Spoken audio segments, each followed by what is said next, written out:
Mr. Ratburn is married. I still can't believe it. Yep, it's a brand new world.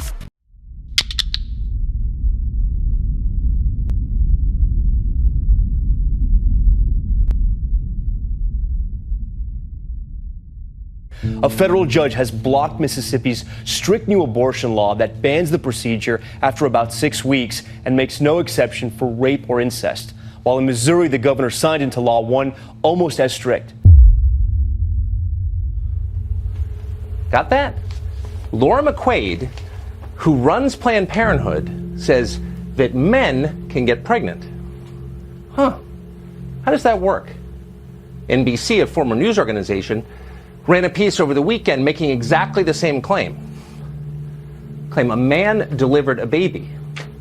Keep in mind that no man in human history has ever done that. Seems like a big story. It seems like all of a sudden it's happening everywhere. Men delivering babies. What has happened? Has biology been reordered? No. In fact, it's still true, it will always be true, that only women can bear children. What has changed is that the left has decided to impose its fantasy life on the rest of the country. To do that, it must get the rest of us to lie about science. Amazingly, most of our leaders appear happy to do that, to go along with it. We're not going to go along with that, not because we begrudge other people their fantasies, but because reality is worth defending.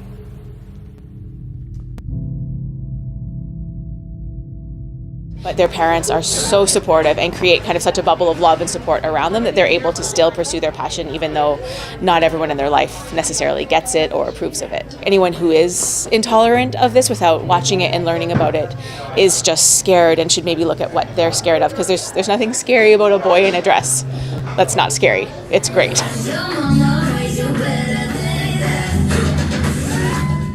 There's a large group of people in this country who believe life starts at conception and the taking of that life is murder. Why isn't that the case? That's a difficult question to answer. Everyone's entitled to their beliefs. They are not entitled to infringe upon other people's bodily autonomy. Women are the most powerful force in the world! On the 100th anniversary of the House giving women the vote in the United States, women and abortion rights activists in cities across the country took to the streets to say their battle is not finished. Does anyone here think that women in this country will stay silent while our rights are being taken away from us? More than 400 rallies were held coast to coast in opposition to new restrictions on abortion. My body, my choice! Triggered after a wave of restrictive abortion laws passed in multiple states. Should a child, a life inside a mother's womb, be killed due to the actions of its parents? Few people today realize how much the United States is a creation of Christians. The 98% of the settlers to this country were Protestant Christians fleeing persecution. They created the country, and they created it on Christian principles, actually Protestant Christian principles. Every value that we hold dear, equality, inclusion, freedom, are Christian values. Before the Protestant Reformation, you couldn't get to heaven except by going through the Catholic Church.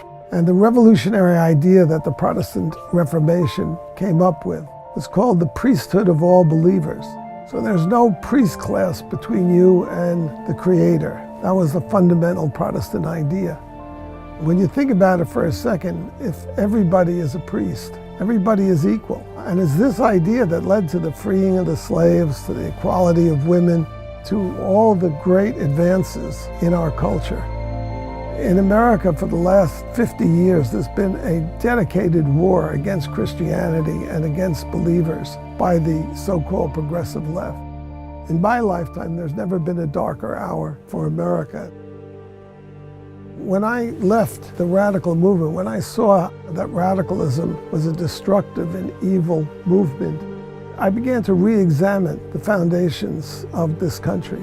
And the first thing that occurred to me was that you can't have inalienable rights to life, liberty, and the pursuit of happiness unless there's a God, or unless you have respect for people who believe in God. Atheists could not have created this country. It kind of began in 1962 with the Supreme Court decision to remove prayer from the schools. For 170 years, there had been prayer in the schools. But suddenly, without any precedent, the Supreme Court, actually only 6 justices, decided that that was unconstitutional. As a consequence, any child going to a public school cannot be taught. It can't be mentioned that the Pilgrims were actually religious Christians fleeing persecution. We have been stripped of our roots, and that's why you see powerful movements today to suppress free speech coming from the left, racism from the left, dividing our country into categories of skin color and gender and sexual orientation, the very opposite of what the Christian founders of this country believed in. Fallout surrounding a popular children's show, Arthur. Alabama Public Television refusing to air a recent episode featuring a same-sex marriage. In the episode, Arthur's teacher, Mr. Ratburn, marries a guy named Patrick. It was scheduled to air last week as the show's 22nd season premiere, but a rerun aired instead. And I say, hey! This morning, cartoon controversy after Alabama Public Television refused to air the premiere episode of the hit children's series Arthur, which depicted a same-sex wedding of one of its most popular characters. Who's getting married? Me. In the episode, Mr. Ratburn, Arthur's teacher, was seen walking down the aisle with his aardvark partner. Mr. Ratburn is married. I still can't believe it. Yep, it's a brand new world. For the first time ever, Louisville hosted Drag Queen Storytime, but the event didn't go off without any pushback. All in a battle over books, or rather, who is reading books to children in a literacy program called Drag Queen Story Hour. Once upon a time. Libraries all across the country have held similar events with drag queens to promote tolerance and acceptance of others. There are now more than 35 chapters nationwide. Performers with the nonprofit undergo training and in many cases background checks. For Jonathan, the dramatic flair and the kids' curiosity seemed a perfect fit. Storytime will no longer be led by a drag queen in Leander. A few hours ago, the city canceled an upcoming event at the public library after complaints. KXAN's Will Dupree found out other events are now being called off or reviewed at the library. Others insist it confuses kids still learning about gender identity. And also they're giving a message to others that it's okay to be different, because they are loudly and proudly doing that. All kids get through that stage where they're suddenly starting to question who they are and how they present themselves to the world. Drag has been actually a really healthy way for her to play with that idea without feeling like she has to mimic anybody. There is a community there, and for a lot of these kids it's just a case of finding the right way to get into it, and again, for all of us, just keeping it age appropriate. Now, this comes after Alabama became the first state in decades to make abortion a crime in almost every case. From Alabama to Missouri to Texas and beyond, Republican legislatures are waging a war to unravel a woman's fundamental rights. They are responsible for 300 newly proposed restrictions. We are here to send these folks a message, not on our watch. A number of Democratic candidates were quick to weigh in on the Alabama law yesterday, calling abortion a constitutional right. This is an existential fight for the right and liberty to control your own body. The precedent is clear, and yet they've decided they're going to take away a woman's basic right to make a decision. It's nothing short of an attack on women's basic human rights and civil rights. But with this being the most restrictive that we've seen, they're expecting a fight. It's chilling for a lot of people.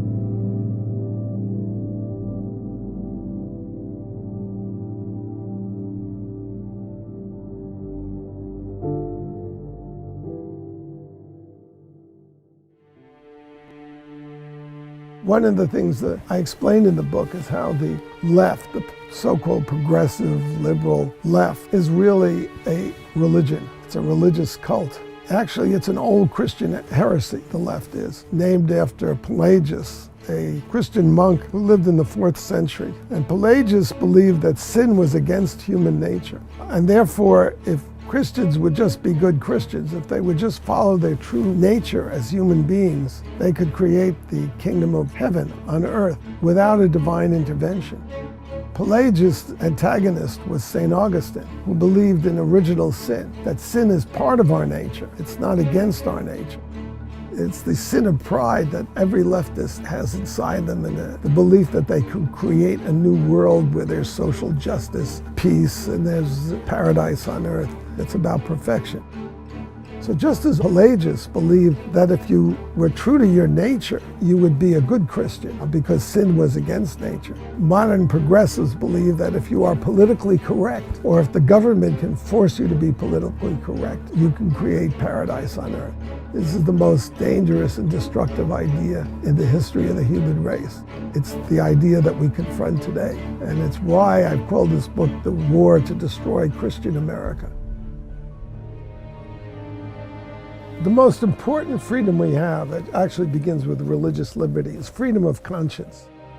If they delegitimize your conscience and silence you so that you can't speak, you can't defend any of your freedoms. The whole basis of our freedoms as Americans is, first of all, this religious liberty, the liberty of conscience.